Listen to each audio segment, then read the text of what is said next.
Good morning and welcome everyone to worship. Today is Friday, May 8th. When I woke up this morning, I was feeling a little self-satisfied about having submitted my sermon on Thursday morning yesterday, only to discover that we are having some problems posting it on YouTube. So this is a redo of that sermon, and I invite you to pray with me in the words of the old preacher that God would make a message out of this mess.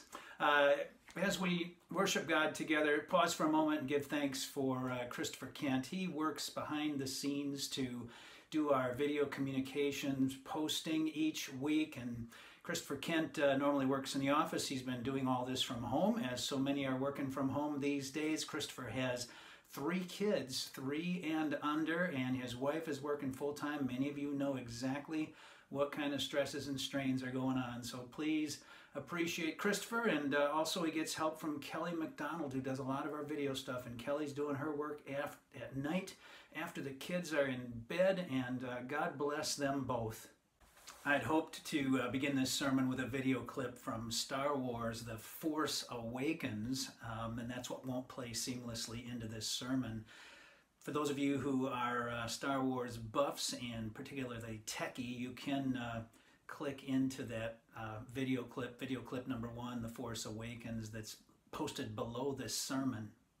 The 9 Star Wars films are great because people like me who remember them in the 70s and the 80s can watch recent editions with our grandkids and be a little more relevant. The Star Wars saga is a good metaphor for teaching the most spectacular book in the Bible, Revelation. Notice I said Star Wars is a metaphor, something like something that helps us understand. Revelation, with all the characters and creatures and symbols, can be very confusing, kind of like Star Wars, but Revelation is best understood as a dramatic presentation of the saga of human existence, the battle between good and evil, and how God holds all things together through the victory of Jesus Christ. Han Solo, Harrison Ford, sort of has it right. There's a magical power holding together good and evil, the dark side and the light. Crazy thing is, it's true. The Force, the Jedi, all of it, it's all true. Revelation was written amidst the cruelty that Christians experienced during the Roman Empire. For 250 years after Jesus' ascension, Christians were this strange, spreading contagion that became threatening to Rome. God's love moved followers of Jesus to disregard the way that Rome divided people. Gone were the divisions among Christians between the rich and the poor. Women ranked as equals to men. Slavery was shunned. The sacrifices that were the Roman government's income stream, sacrifices to their many gods, dried up. Indeed, Christians worshipped Jesus. The emperor himself was no longer their God. Threatened and enraged, Rome persecuted followers of Jesus. We know about the brutality of gladiator exhibitions. Many Christians were tortured and killed in the Roman Colosseums. John wrote the letter of Revelation to 7 small but growing churches, inspiring them to hold on, have faith over fear. Revelation chapter 12 is a wonderful Mother's Day illustration of this drama of human existence. Pause this sermon for a moment to read the entire chapter of Revelation 12. Note the discussion guide I've prepared for this sermon at our website. Take time with a family member, a spiritual companion, or your group online to apply this word to your life. It's amazing how the Bible applies to the very crises we face today. If you took a moment to read Revelation chapter 12, welcome back. As you read that story that we know as the story of the woman of the apocalypse, does it remind you of modern day cinema? Maybe a story like out of the Star Wars saga. In fact, Bible scholars urge us to experience that story in exactly that way.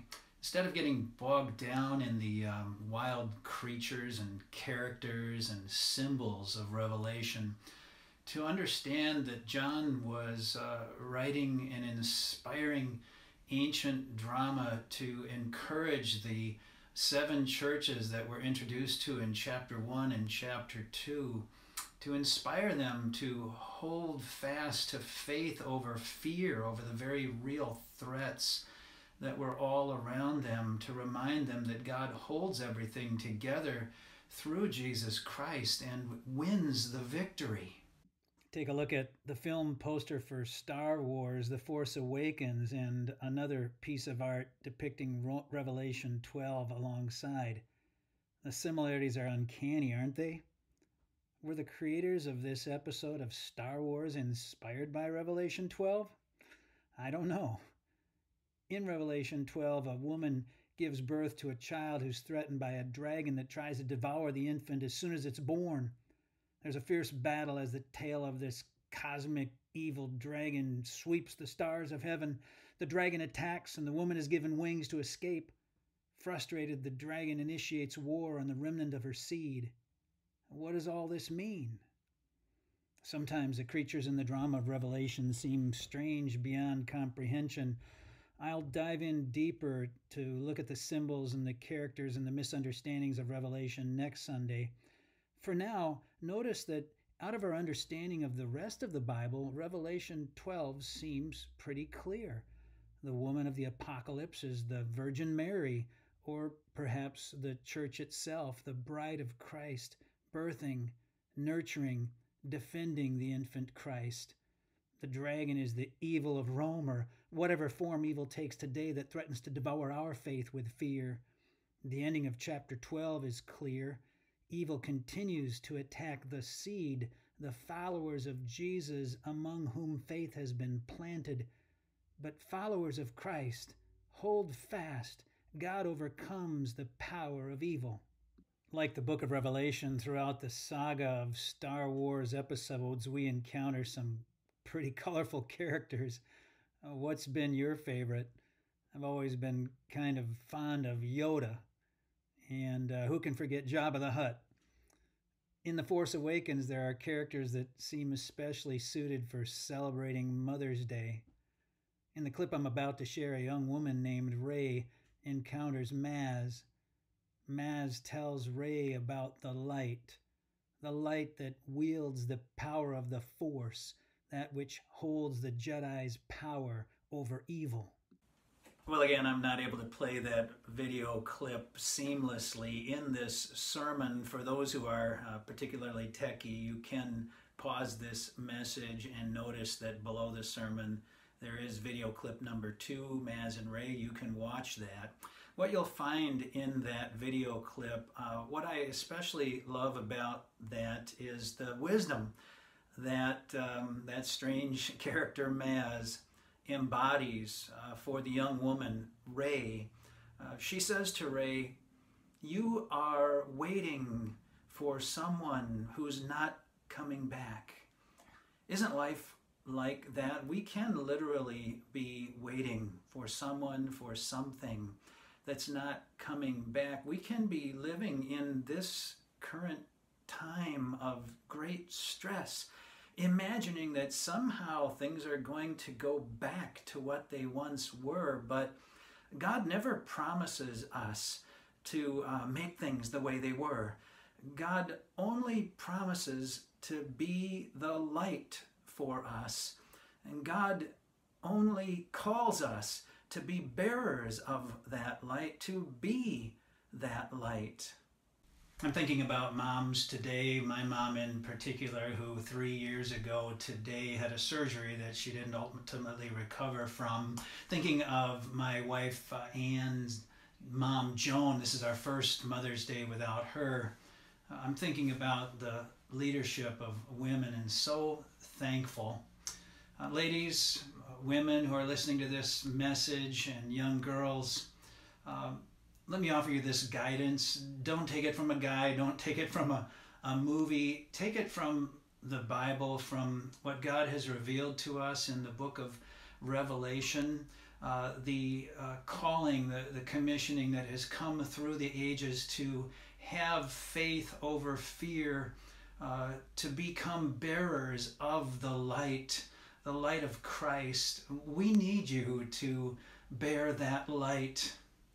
Star Wars is just a metaphor. Strange characters like Maz and Rey, they're not God, but their story does ring true to Scripture, the revelation of God in Jesus Christ and being bearers of the light. As you give thanks to God for those who have been bearers of the light in your life today, think about the events of your life, the highs, the lows, the drama, and receive the calling of God through Christ today. Be bearers of the light. We live in a strange and difficult and frightening time. Choose faith over fear. There was one last video clip that I wanted to play seamlessly at the end of this sermon. You'll have to click on it below the sermon. It's video clip number 3, Rey blasts off. It's a particularly touching video for those of us who have been watching Star Wars since the 70s. Gone from the saga now is Han Solo, Harrison Ford. The charge is given. Rey is sent forth by Princess Leia, played by Carrie Fisher, Debbie Reynolds' daughter. Both of them are literally no longer with us. Things change. Life changes. But as God teaches through Revelation, one thing remains, that we are given the light of Jesus Christ. We are called to receive that light, to be bearers of that light, and to choose faith over fear.